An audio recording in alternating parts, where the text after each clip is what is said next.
हूं कि हमारी रियाज अवान साहब से भी बात हो जाए, लेकिन पहले मैं तारुफ करा दूं। हमारे साथ कासिम सूरी साहब मौजूद हैं पाकिस्तान तहरीक इंसाफ से, और आबिद मौजूद हैं, प्रेसिडेंट सुप्रीम कोर्ट बार।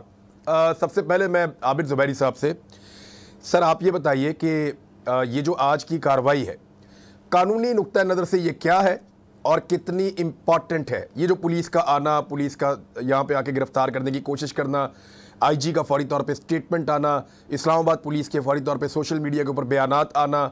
हालांकि एक पेपर और भी है यहाँ पे जिसमें इंसदाद दहशतगर्दी की अदालत ने राना सनाउल्लाह साहब के वारंट भी मुबैना तौर पे जारी किए हुए हैं।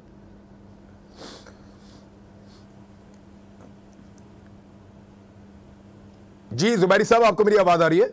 अब आ रही है, पहले तो नहीं आ रही थी। जी मेरा सवाल अगर आपने नहीं सुना तो मैं दोहरा देता हूं कि ये जो कुछ आज दिन में हुआ, इसकी कानूनी हैसियत क्या है? इसकी कानूनी हैसियत क्या है? देखिए, मुझे जो अभी आपने बयान किया उससे मुझे तो नहीं मालूम कि किस केस के सिलसिले में उनको वो कर रहे हैं, गिरफ्तार करने की कोशिश कर रहे हैं।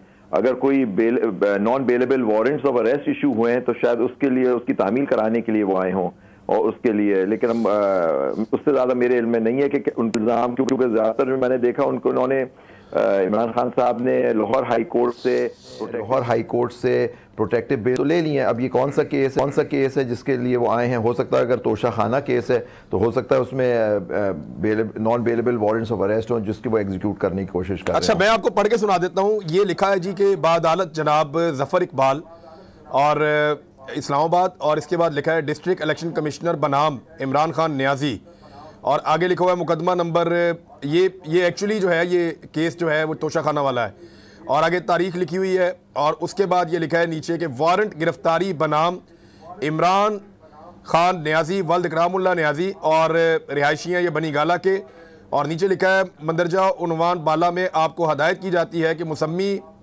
मज़कूरा को गिरफ्तार करके रूबरूए अदालत पेश किया जाए। इस किस्म का ये है जी, ये है जी।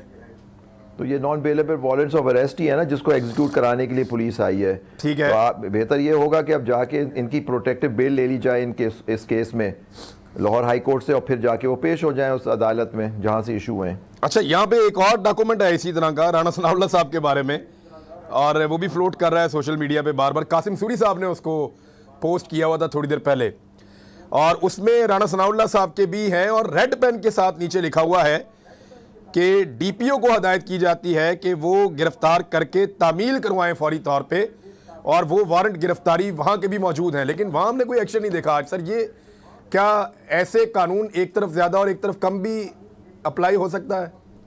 बिल्कुल, ये तो अगर यही नॉन बेलेबल वारंट्स उनके भी इशू हुए हैं तो उनको भी अरेस्ट होना चाहिए, लेकिन हो सकता है पुलिस, क्योंकि वो इंटीरियर मिनिस्टर हैं, तो पुलिस उनके ताबे, उनके खिलाफ एक्शन नहीं ले रही। तो ये बिल्कुल एक केस बनता है, और यही आप इनके जो बुकला हैं उनको चाहिए ये बात दिखाएं कि एक केस में जहाँ वारंट्स इशू आप कह रहे रेड पेन में हुए में लिखा है और उस पर एग्जीक्यूट नहीं हो रहा, और यहाँ एग्जीक्यूट करने पहुँच गए। तो ये उनके बुकला की जो है उनके जाके उनको दिखाएं, कोर्ट पे जाके ये देखें और कोशिश करें कि जी इस तरह से ये एक सियासी इंतकाम है जो उनके खिलाफ लिया जा रहा है। जी कासिम सूरी साहब, कारकुन वहाँ मौजूद हैं जमान पार्क के बाहर।